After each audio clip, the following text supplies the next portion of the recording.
Welcome back dear student, myself Reshma Kapoor from Jaipur Rajasthan. आज की class में हम कुछ इंपॉर्टेंट एमसीक्यूज को डिस्कस करेंगे। ये जेनेटिक्स के टॉपिक से हैं और ये जो एमसीक्यूज हैं ये सभी तरह के कंपटीशन, चाहे आप लैब असिस्टेंट की तैयारी कर रहे हो, टीजीटी, पीजीटी या नीट की स्टूडेंट हो, सभी तरह के कंपटीशन के लिए इम्पॉर्टेंट हैं।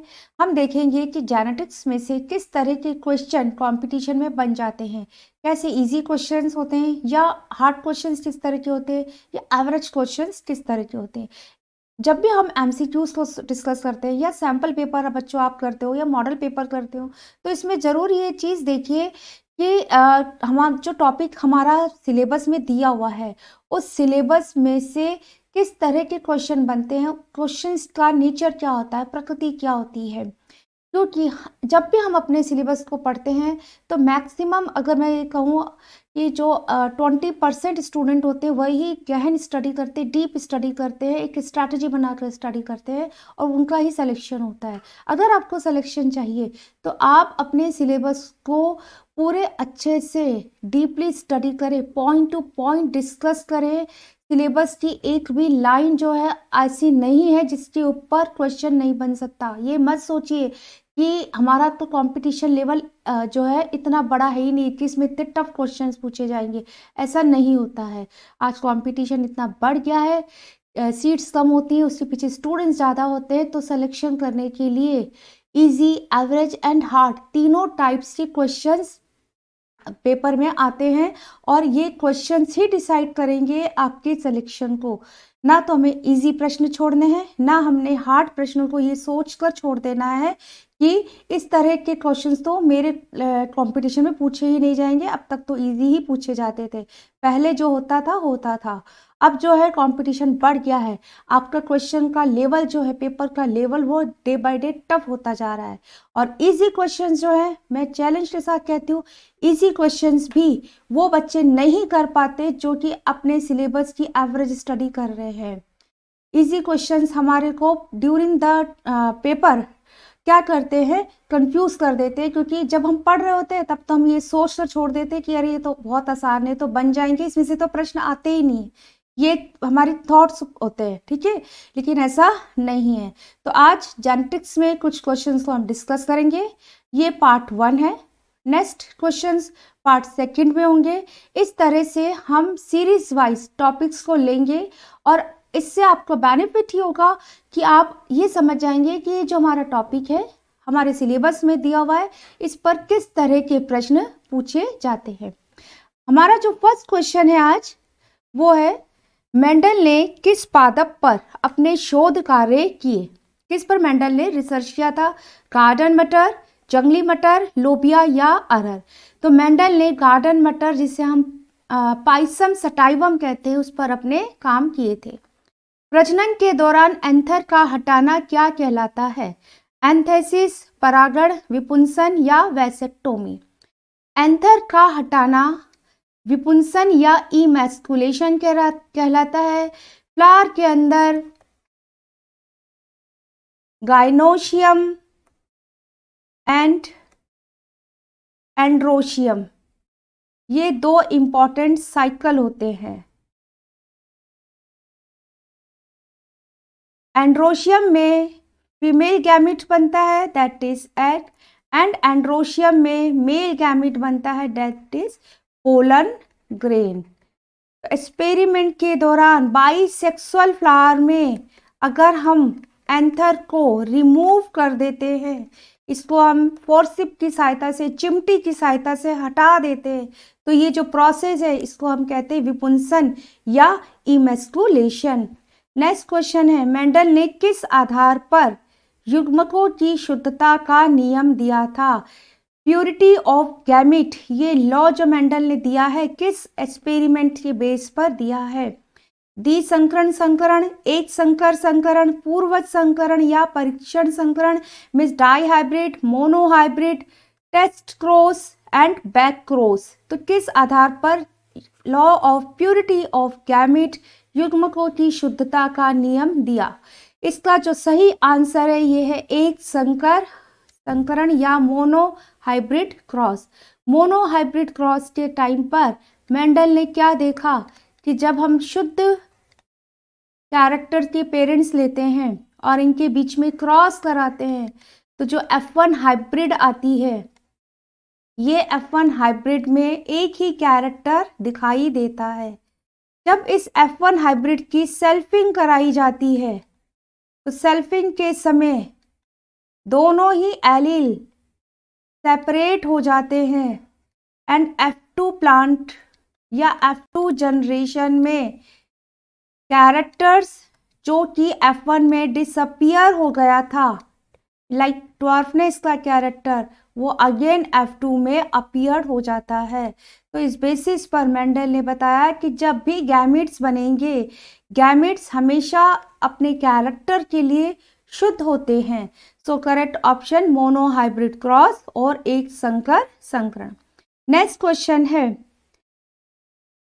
जब भी हम F1 हेट्रोजाइगस या विषम युग्मजी और अप्रभावी के मध्य क्रॉस से प्राप्त संततियों का अनुपात होगा। यहाँ पर बच्चों आपको जो क्रॉस है वो डायरेक्टली नहीं लिखा हुआ, क्या दिया हुआ है, F1 विषम युग्मजी। अब आप किसी भी कैरेक्टर के लिए ले सकते हो, लाइक हमने टॉलनेस के लिए ले लिया तो ये हो गया विषम युग्मजी या हेट्रोजाइगस, और इसका क्रॉस करवाना है हमने इसके अप्रभावी के साथ में, मीन्स इसके रिसेसिव पेरेंट्स के साथ में, ठीक है, लाइक T एंड T, ठीक है। तो अब हमें जो संतति मिलेगी, जो प्रजाति मिलेगी, वो किस अनुपात में मिलेगी। तो यहाँ पर बच्चों आपको क्रॉस नहीं करवा के देखना है, आपको याद होना चाहिए, आपको पता होना चाहिए ये क्रॉस कौन सा है। इस क्रॉस को हम कहते हैं परीक्षण संकरण या फिर टेस्ट क्रॉस। और टेस्ट क्रॉस में जब मोनोहाइब्रिड कैरेक्टर के लिए किया जाता है, एक संकर के लिए किया जाता है, तो जो अनुपात मिलता है प्रजाति का वो होता है 1:1। So correct option is see here. किसी अप्रभावी जनक और इसके संकर के बीच क्रॉस कहलाता है।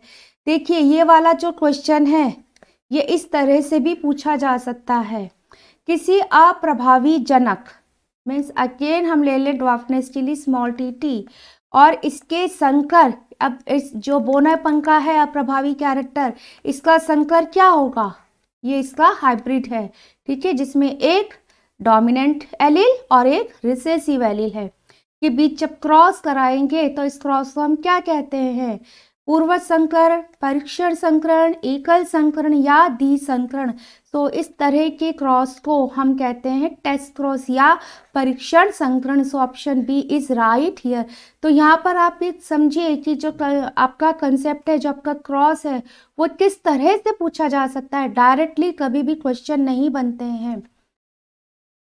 नेक्स्ट क्वेश्चन है हमारा, AABB का क्रॉस किया जाता है स्मॉल AABB के साथ में, तो इस संकरण से कौन सा समजीनी अनुपात प्राप्त होता है। अगेन अगर आप चेकर बोर्ड बनाने बैठेंगे, गैमेट्स बनाएंगे, पहले चेकर बोर्ड बनाएंगे तो क्या होगा, टाइम लगेगा। आप यहाँ पर ये देखिए कि किसी कैरेक्टर लाइक उसके लिए जीन दे रखा है A, ठीक है, वो यहाँ पर क्या है, वो विषम युग्मजी या हेट्रोजाइगस है।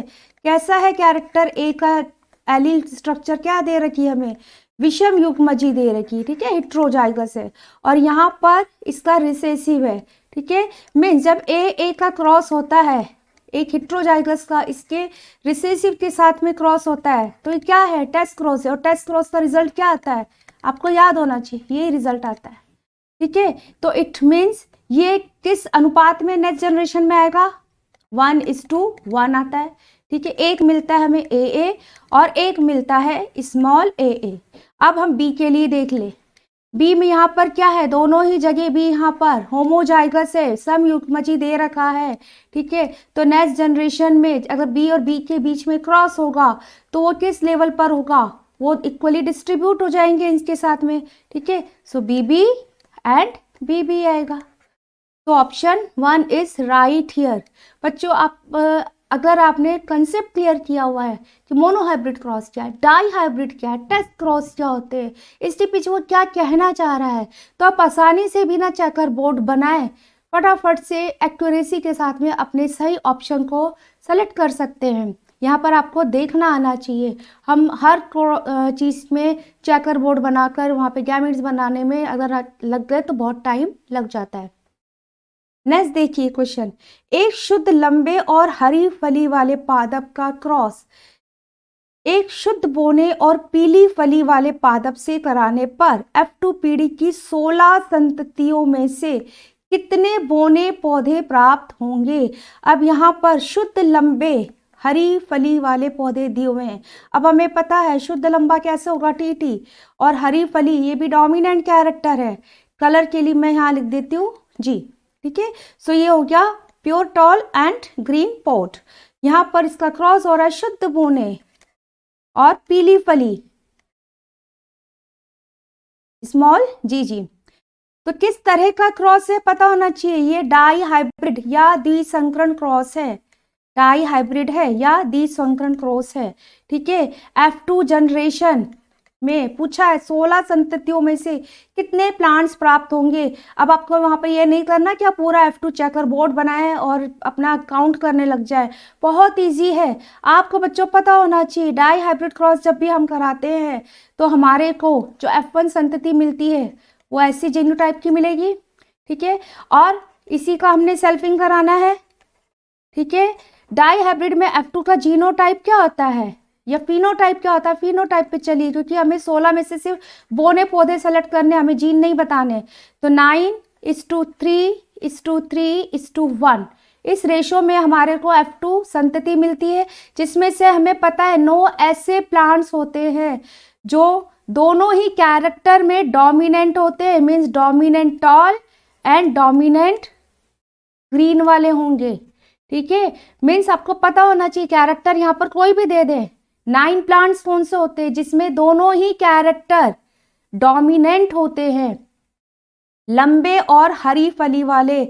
यहाँ पर अगर लंबे और वॉयलेट फ्लावर दे रखे हो तो 9 फ्लावर क्या होंगे, टॉल एंड वायलेट फ्लावर, ठीक है। 3 हमें ऐसे प्लांट मिलते हैं जिसमें एक तो डोमिनेंट कैरेक्टर होता है, डोमिनेंट टॉल है, लेकिन दूसरा जो है वो रिसेसिव होता है, मीन्स डोमिनेंट टॉल के साथ में पीली फली, ठीक है। सो एक हो जाता है रिसेसिव ट्रेट आ जाएगा, तो यहाँ पर रिसेसिव ग्रीन।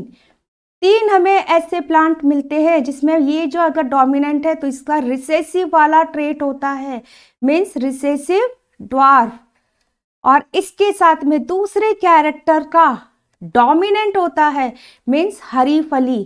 तो यहाँ पर डोमिनेंट ग्रीन आ जाएगा। और एक ऐसा प्लांट मिलता है जो कि अपने पेरेंटल रिसेसिव कैरेक्टर को दिखाता है, means recessive dwarf and recessive पीली फली या येलो पोट। हमसे क्या पूछा हुआ है, 16 संततियों में से ये 16 का ही अनुपात है, बोने कितने प्राप्त होंगे। तो यहाँ पर देखिए 3 मिल रहे हैं बोने, ठीक है, रिसेसिव ट्रेट बोने पंखा 3 प्लांट और एक यहाँ पर है, तो टोटल कितने बोने पौधे प्राप्त होते हैं, 4 बोने पौधे हमारे को मिलते हैं। So option C is right here. अब यहाँ पर बच्चों कैरेक्टर आपको कोई सा भी दिया जा सकता है, आपको ये चीज समझनी है कि 9 हमें ऐसे प्लांट्स मिलते हैं जिसमें डाई हाइब्रिड में दोनों ही कैरेक्टर्स डोमिनेंट होते हैं। एक ऐसा प्लांट मिलता है जिसमें दोनों ही कैरेक्टर्स रिसेसिव जाते हैं, और 3 प्लांट ऐसे मिलते हैं जिसमें एक का डोमिनेंट कैरेक्टर तो दूसरे वाले कैरेक्टर कैसा होता है, रिसेसिव, और 3 ऐसे प्लांट होते हैं जिसमें ये डोमिनेंट है तो इसका रिसेसिव कैरेक्टर, मीन्स बोने पौधे के साथ में दूसरे कैरेक्टर का डोमिनेंट। तो अगर आपने इस चीज को समझ लिया है तो वहां पर आप बिना चेकर बोर्ड बनाए बहुत ही आसानी से एक करेक्ट ऑप्शन को सेलेक्ट कर सकते हैं। हमारा नेक्स्ट क्वेश्चन है, निम्न में से कौन सा वंशागत नहीं है, मीन्स नेक्स्ट जनरेशन में कौन सा ऐसा यहाँ पर पॉइंट दिया हुआ है जो कि नहीं जाएगा। बिंदु उत्परिवर्तन यानी कि पॉइंट म्यूटेशन, गुणसूत्रीय उत्परिवर्तन क्रोमोसोमल म्यूटेशन, जीन उत्परिवर्तन या जीन म्यूटेशन, एंड नेक्स्ट है कायिक उत्परिवर्तन या सोमैटिक म्यूटेशंस। तो बिंदु उत्परिवर्तन, गुणसूत्री उत्परिवर्तन, जीन उत्परिवर्तन, ये कहीं ना कहीं रिलेटेड है किससे? क्रोमोसोम्स, डीएनए से। तो जब भी डीएनए में, क्रोमोसोम में कुछ भी चेंजेस आते हैं तो वो नेक्स्ट जनरेशन में जाते हैं, मीन्स उनकी वंशागति होती है। लेकिन कायिक उत्परिवर्तन या सोमैटिक म्यूटेशंस ऐसे हैं जो नेक्स्ट जनरेशन में नहीं जाते। So option D is right here. Next question है, सन 1900 का वर्ष आनुवांशिक विज्ञों के लिए अत्यधिक महत्वपूर्ण है। अब यहाँ पर दिया है आपको आनुवांशिक विज्ञ, जेनेटिक्स के लिए बात की हुई है। क्यों है महत्वपूर्ण? ऑप्शन है जीन की पुनर्खोज के लिए, सहलग्नता के सिद्धांत के लिए, मेंडेलिज्म की पुनर्खोज के लिए, या वंशागति के गुणसूत्रीय सिद्धांत के लिए। तो बच्चों आपको पता है 1900 का वर्ष बहुत ही इम्पोर्टेंट था, जब 3 different scientist Hugo de Vries, von Tschermak and Carl Correns ने अलग अलग एक्सपेरिमेंट करके वही रिजल्ट लेकर आए जो कि मेंडल ने काफ़ी समय पहले दे दिए थे। तो option C right here, Mendelism की पुनः खोज के लिए। नेक्स्ट क्वेश्चन है, शुद्ध लाल और शुद्ध सफेद पुष्प वाले मटर के पौधों में संकरण कराने पर 120 पौधे प्राप्त होते हैं। इनका अनुपात होगा 90 लाल 30 सफेद, 30 लाल 90 सफेद, 60 लाल 60 सफेद, या सभी लाल। अब यहाँ पर अगेन अगर आपने चीज को ध्यान से समझा हुआ है, कंसेप्ट समझा हुआ है और आपने क्वेश्चन सही तरीके से पढ़ा है, यहाँ पर बच्चों आपको कंफ्यूज करने के लिए शुद्ध लाल और शुद्ध सफेद पुष्प लिख दिए ताकि बच्चे कंफ्यूज हो जाएं किसमें, अपूर्ण प्रभाविकता में, इनकम्प्लीट डोमिनेंस में। लेकिन आप देखिए साथ में क्या लिख दिया है, मटर के पौधों में। इट मीन्स आपको फॉलो करनी है मेंडेलियन जेनेटिक्स। बच्चों आपने पढ़ा होगा जेनेटिक्स को हमने 2 पार्ट्स में डिवाइड किया हुआ है, Mendelian genetics and non Mendelian genetics. Mendelian genetics में हम जो मेंडल ने एक्सपेरिमेंट किए और रिसर्च करके जो उनको कंक्लूजन्स मिले, जिनको हम लॉ की फॉर्म में पढ़ते हैं, वो चीज़ें हम डिस्कस करते हैं। एंड नॉन मेंडेलियन जेनेटिक्स में मेंडल के जो अपवाद होते हैं उनको हम डिस्कस करते हैं। तो यहाँ पर उसने दे दिया मटर के पौधों में, इट मीन्स आपको मेंडेलियन जेनेटिक्स के आधार पर इस क्वेश्चन को सॉल्व करना है। तो जब हम शुद्ध लाल पौधे, इसका जीनोटाइप हो गया RR, का क्रॉस कराएंगे शुद्ध सफेद पुष्प वाले से, तो मेंडल की जेनेटिक्स क्या कहती है?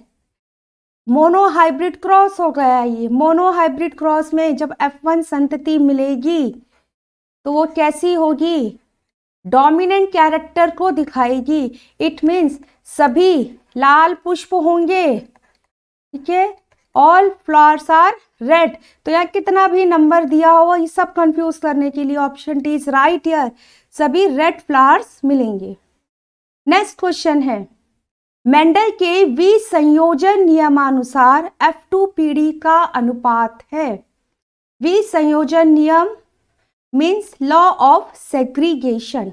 लॉ ऑफ सेग्रीगेशन क्या कहता है कि जब हम F1 हाइब्रिड की सेल्फिंग करते हैं तो F2 जनरेशन 3:1 के अनुपात में प्राप्त होती है। क्या देखा था मेंडल ने? सेग्रीगेशन लॉ जिसके बेस पर दिया कि F1 में तो सभी प्लांट्स टॉल थे लेकिन उनके पेरेंट्स में टॉल एंड ड्वार्फ प्लांट दोनों थे, ठीक है। तो मेंडल ने क्या देखा? सेल्फिंग कराई, सेल्फिंग कराने के बाद उसको लंबे और बौने पौधे दोनों ही मिल गए। इट मीन्स क्या बताया सेग्रीगेशन लॉ में कि जो एलील्स हाइब्रिड में साथ आ जाते हैं वो वापस से गैमिट बनते समय सेपरेट हो जाते हैं, पृथक हो जाते हैं और फिर अपने दूसरे एलील के अनुसार में एक्सप्रेस्ड होते हैं। तो इस तरह से लंबे और बौने पौधे दोनों ही प्राप्त हो जाते हैं। सो किस अनुपात में मिले थे? 3 लंबे थे और 1 बौना पौधा था। So option B is right here. यहाँ पर हमसे जीनोटाइप नहीं पूछा है, 1:1 ये वाला ऑप्शन बच्चों सेलेक्ट नहीं करना, क्योंकि यहाँ पर जो 1 है और ये 2 है, ये है तो दोनों ही लंबे, ठीक है। सो 3:1 इज करेक्ट आंसर हियर।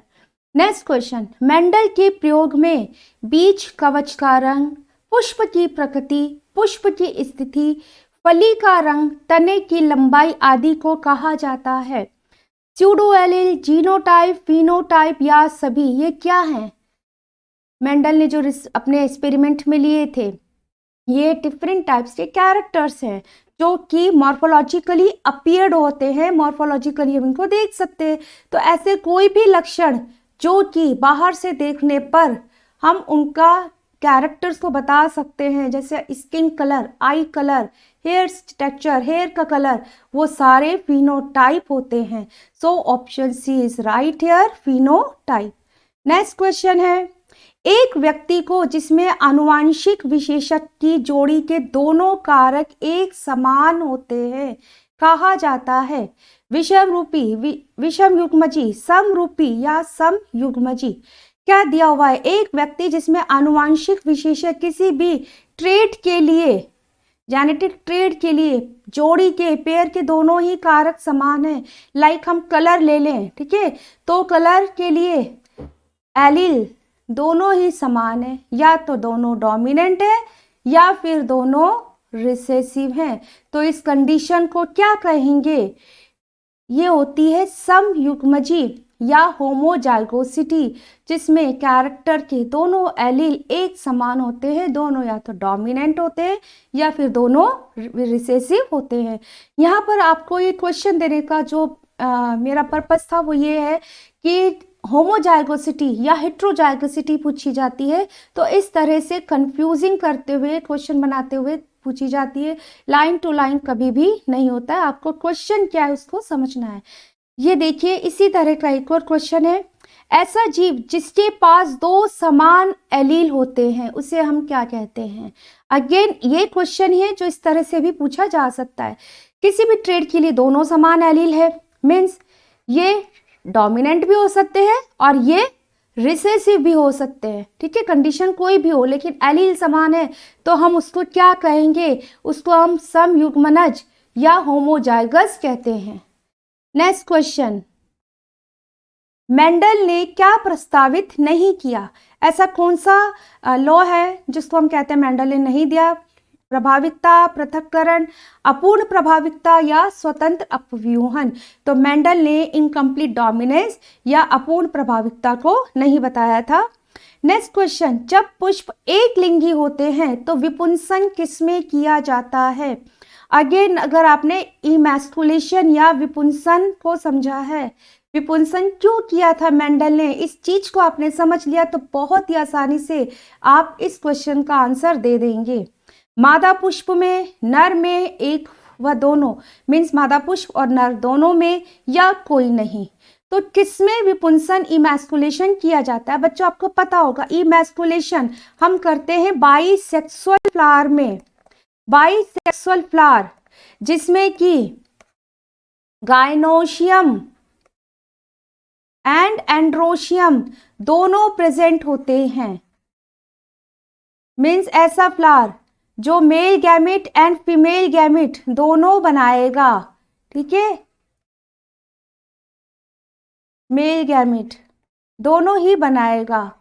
तो हमें एक्सपेरिमेंट करना है, तो हम चाहेंगे कि डिजायर्ड पोलन ग्रेन लें, है ना। तो इसके लिए क्या इजी रहता है कि जब फ्लावर डेवलपिंग स्टेज में होता है उसके एंथर को ही हटा दो। तो जो भी हमें स्टिग्मा पर डिजायर्ड पोलन ग्रेन को डालना होगा हम आसानी से ब्रश की सहायता से इंसर्ट कर देंगे, ठीक है। सो इमैस्कुलेशन क्यों किया जाता है? बाइसेक्सुअल फ्लावर को में सेल्फिंग को रोकने के लिए, स्वनिषेचन को रोकने के लिए, उसको यूनिसेक्सुअल फ्लावर में कन्वर्ट करने के लिए। तो यहाँ पर हमारे को दिया हुआ है, हमारा तो पुष्प ऑलरेडी एक लिंगी है, यूनिसेक्सुअल फ्लावर है, मीन्स या तो इसमें गायनोशियम होगा या इस फ्लावर में एंड्रोशियम होगा, तो हमें इमैस्कुलेशन की नीड ही नहीं रहेगी। सो करेक्ट ऑप्शन उपरोक्त कोई नहीं है। नेक्स्ट क्वेश्चन,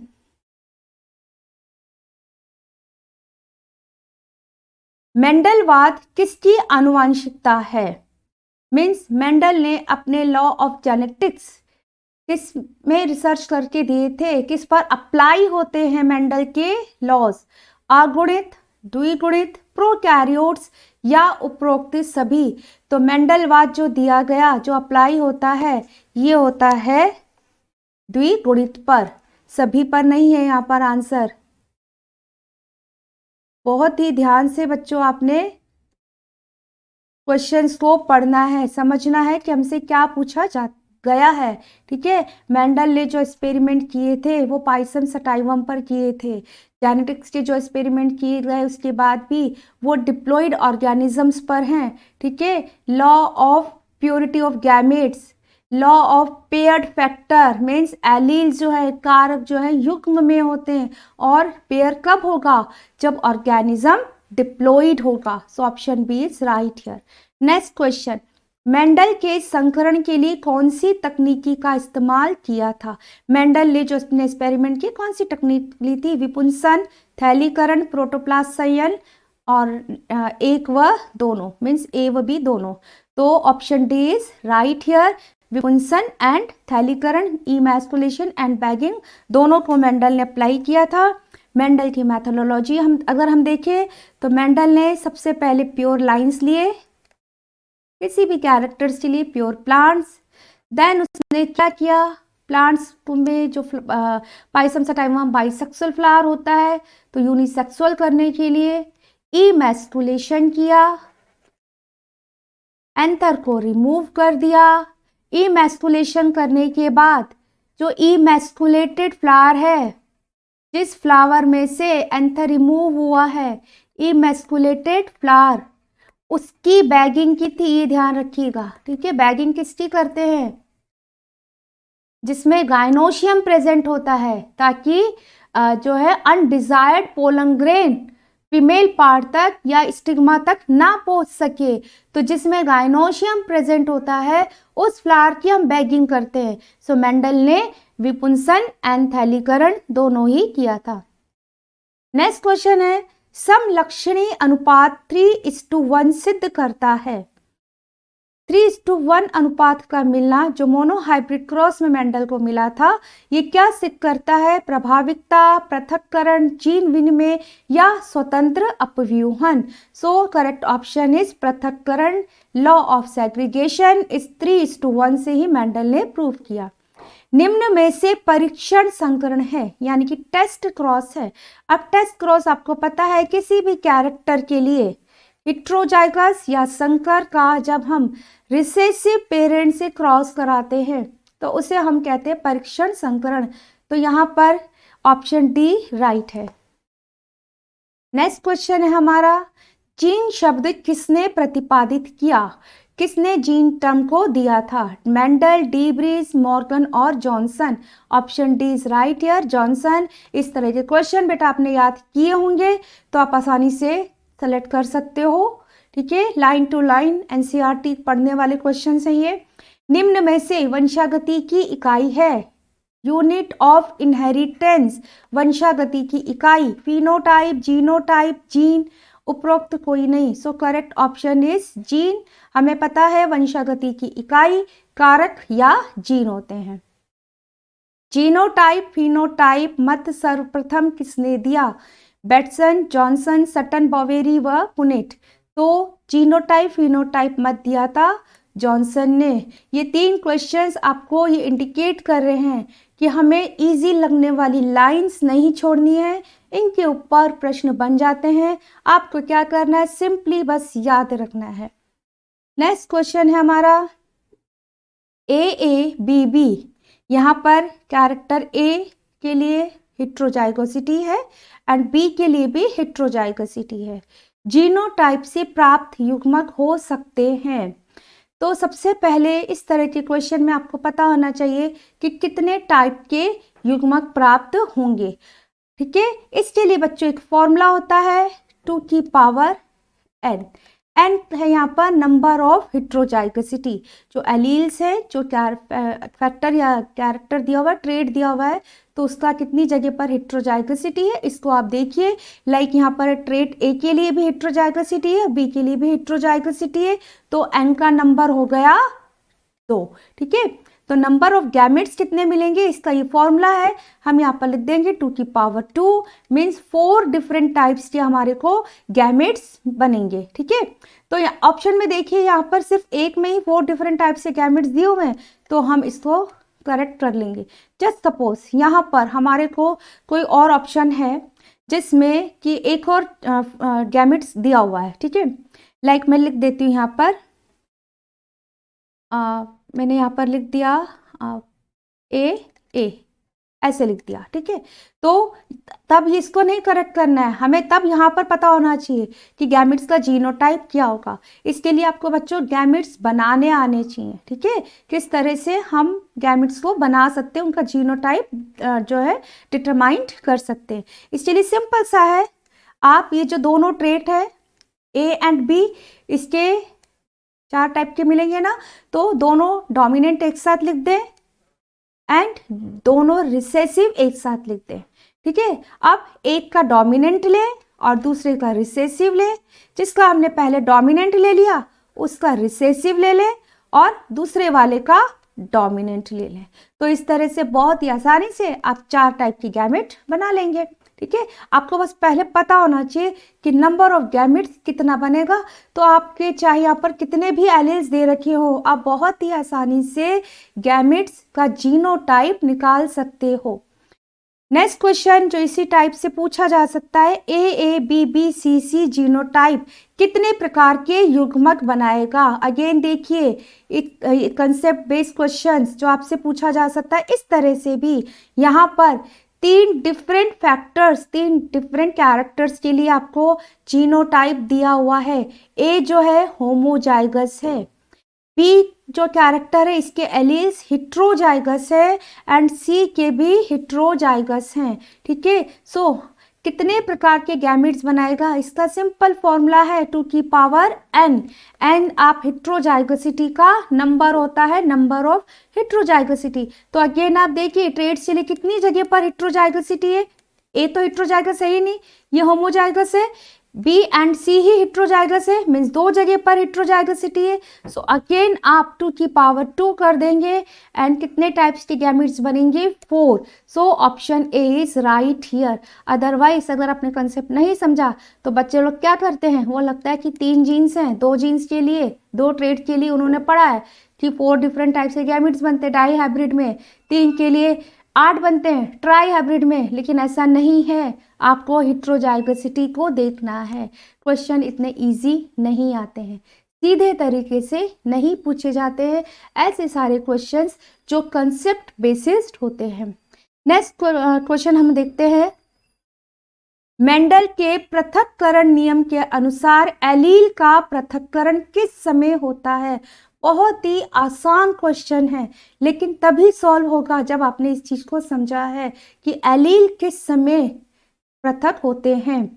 युग्मक निर्माण के समय, बीज निर्माण के समय, परागण के समय या भ्रूण परिवर्धन के समय। तो बच्चों आपने पढ़ा है कि जब भी गैमेट्स बनते हैं, गैमेट बनने के दौरान एलील सेपरेट होते हैं। सो करेक्ट ऑप्शन युग्मक निर्माण के समय। क्वेश्चन जीनोटाइप है, क्या होता है जीनोटाइप। अनेक जीवों का आनुवंशिक संगठन, लवकों का आनुवंशिक संगठन, जनन कोशिकाओं का आनुवंशिक संगठन या किसी एक जीव का आनुवंशिक संगठन। तो जीनोटाइप जो है लवकों का आनुवंशिक संगठन भी नहीं है, तो ये वैसे ही आप इसको एलिमिनेट कर सकते हो। ना ही सिर्फ ये जनन कोशिकाओं का आनुवंशिक संगठन है। ठीक है, कायिक कोशिका जो हमारे वेजिटेटिव कैरेक्टर्स होते हैं वो भी क्या है, जीनोटाइप दिखाते हैं। ठीक है, या तो टीटी है या स्मॉल टीटी है या फिर टीटी है। ठीक है, अनेक जीवों का आनुवंशिक संगठन और किसी एक जीव का आनुवंशिक संगठन। तो जब भी हमें जीनोटाइप को डिफाइन करना है तो हम कहेंगे किसी भी जीव का जो आनुवंशिक संगठन होता है, जो उसका जेनेटिक मेकअप है, जो उसकी मॉर्फोलॉजी को डिफाइन कर रहा है, वो होता है genotype. So option D is right here. Means plant हमारा टॉल है, तो ये टॉल या तो होमोजाइगस टॉल होता है या फिर हेट्रोजाइगस टॉल है, तो ये है इसका जीनोटाइप। नेक्स्ट क्वेश्चन, किसने सिद्ध किया कि आनुवंशिक लक्षण केंद्रक द्वारा निर्धारित होते हैं, कोशिका द्रव्य द्वारा नहीं? हर्षेवचेस, स्ट्रॉसबर्गर, हेमरलिंग और मेंडल। तो बच्चों ये जो एक्सपेरिमेंट किया था हेमरलिंग ने किया एसिटाबुलेरिया एल्गी पर। उन्होंने एक्सपेरिमेंट करके ये प्रूव किया था कि जो न्यूक्लियस होता है, जो केंद्रक होता है, वही आनुवंशिक ट्रेट्स को डिफाइन करता है, वही कंट्रोल करता है। तो उसके इन एक्सपेरिमेंट्स के बाद में न्यूक्लियस को कंट्रोलर ऑफ द इनहेरिटेंस माना गया। नेक्स्ट एंड लास्ट क्वेश्चन, द्विसंकर पादप कितने प्रकार के परागकण बनाते हैं? यहाँ पर बच्चों हमारे को नहीं दिया हुआ कि उस कैरेक्टर के लिए वो पादप शुद्ध है या अशुद्ध है। दिया हुआ है द्विसंकर, मीन्स हमें समझ जाना है डाई हाइब्रिड, इट मीन्स हमें कंसीडर करना है संकरण अवस्था को ही, ठीक है। तो डाई हाइब्रिड केस में अब ये कैरेक्टर्स कोई भी हो सकते, लाइक हमने ले लिया टॉल एंड फली का कैरेक्टर ले लिया, तो डाई हाइब्रिड क्रॉस क्या हो जाएगा, प्लांट की स्थिति tall and green pot, dihybrid हो गया इन कैरेक्टर्स के लिए, टॉलनेस एंड फली के कलर के लिए, पोट्स कलर के लिए। तो कितने प्रकार के परागकण बनेंगे, इट मीन्स कितने प्रकार के गैमेट्स बनेंगे। So option C is right here. आपको स्टूडेंट्स क्वेश्चंस को समझना है हमें किस तरह से पूछा गया है। आज इस सीरीज में जो हमारा फर्स्ट पार्ट है, इसमें जेनेटिक्स के ऊपर कुछ क्वेश्चंस को हमने डिस्कस किया है। जेनेटिक्स के ऊपर ही कुछ और क्वेश्चंस को हम डिस्कस करेंगे नेक्स्ट क्लास में। मेरे चैनल को आप सब्सक्राइब जरूर करें, अपने फ्रेंड्स के साथ में शेयर करें। अगर आपकी कोई क्वेरी है तो उसके रिगार्डिंग आप मुझे मैसेज कर सकते हैं। मोर एमसीक्यूज के लिए कनेक्टेड रहे, साथ में जुड़े रहे। Thank you so much student.